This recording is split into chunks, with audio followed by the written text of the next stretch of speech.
नमस्कार शेतकरी मित्रांनो. शेतकरी फळे, भाजीपाला, कडधान्य अशा वेगवेगळ्या प्रकारची पिके घेतो. त्यातून खूप मोठ्या प्रमाणावर उत्पादन घेऊन नफा मिळवताना आपल्याला दिसतो. त्याचबरोबर धान्य पिके पण तेवढीच घेतली जातात. त्यामध्ये गहू, बाजरी, ज्वारी, हरभरा अशा वेगवेगळ्या प्रकारची धान्य पिके शेतकरी उदरनिर्वाहासाठी किंवा बरेचसे शेतकरी धान्याची विक्री पण मोठ्या प्रमाणात करून पैसा कमवतात. तर आज आपण या व्हिडिओच्या माध्यमातून गहू पीक काढणी कधी करावी व काढणीच कशा प्रकारे तोंड द्यावे लागते याविषयी सविस्तर माहिती बघणार आहोत. तुम्ही बघू शकता शेतामध्ये गहू पीक काढणी चालू आहे. शेती करताना खूप नियोजन करून शेती पिके घ्यावी लागतात. तुम्ही कोणत्याही पिकाची लागवड करा, सुरुवातीपासून ते काढणीपर्यंत खूप कष्ट करावे लागतात. तेव्हाच कुठेतरी चांगले फळ ही शेती मिळून देते.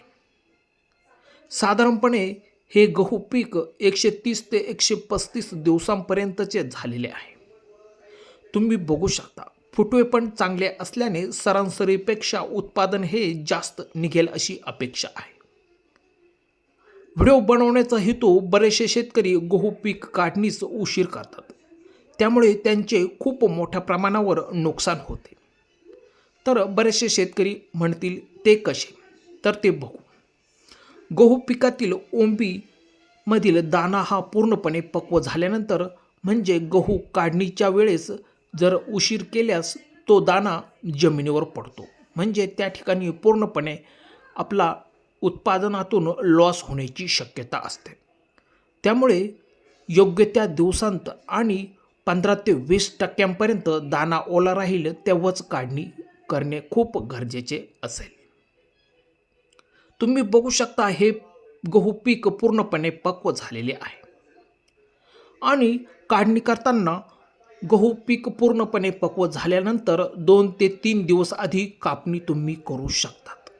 पूर्णपणे वाळू देऊ नका, कारण गहू पिकाचे दाणे हे लवकर झडतात आणि त्यातून मोठ्या प्रमाणात नुकसान होण्याची शक्यता असते. गहू काढणी सुमारे 2 ते 3 दिवस आधी म्हणजे उन्हामध्ये वाळून द्यावी, म्हणजे ओंबी ही पूर्णपणे वाळू द्यावी आणि गहू पिकांच्या पेंढ्या आपण बांधतो त्या पूर्णपणे सुकतील आणि त्याचे दाणे यंत्राच्या साहाय्याने झटपट निघतील. त्या पद्धतीने गहू हा वाळू द्यावा. एक लक्षात घ्या, हाताने टाकलेल्या गहू पिकापेक्षा यंत्राच्या साहाय्याने पेर केलेल्या गव्हाचे उत्पादन हे सरासरीपेक्षा खूप जास्त निघते. त्यामुळे तुम्ही गहू जर पेर करावायचे असेल तर तुम्ही यंत्राच्या साहाय्याने सहज पेर करून अशा प्रकारे भरघोस उत्पादन घेऊ शकता. तुम्ही बघू शकता सर्वत्र पूर्णपणे पक्व झालेला गहू पिकांच्या ओंब्या आहेत. गहू काढणी 2 प्रकारामध्ये केली जाते. पहिली पद्धत म्हणजे यंत्राच्या साहाय्याने. बऱ्याचशा शेतकऱ्यांमध्ये गहू पीक हे मोठ्या प्रमाणात मोठ्या संख्येने असेल तर त्या ठिकाणी यंत्राच्या साहाय्याने डायरेक्ट गहू मळून डायरेक्ट तयार होतो.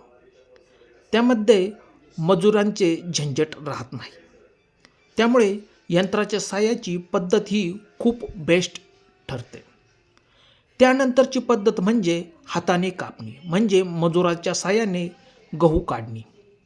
ही पद्धत यंत्राच्या साहाय्याने काढणीपेक्षा थोडी अवघड आहे, कारण मजूर ऐनवेळेस भेटत नाही आणि भेटले तरी त्यांची मजुरी ही खूप असते. त्यामुळे या ठिकाणी खूप मोठ्या प्रमाणात लॉस होण्याची शक्यता आहे.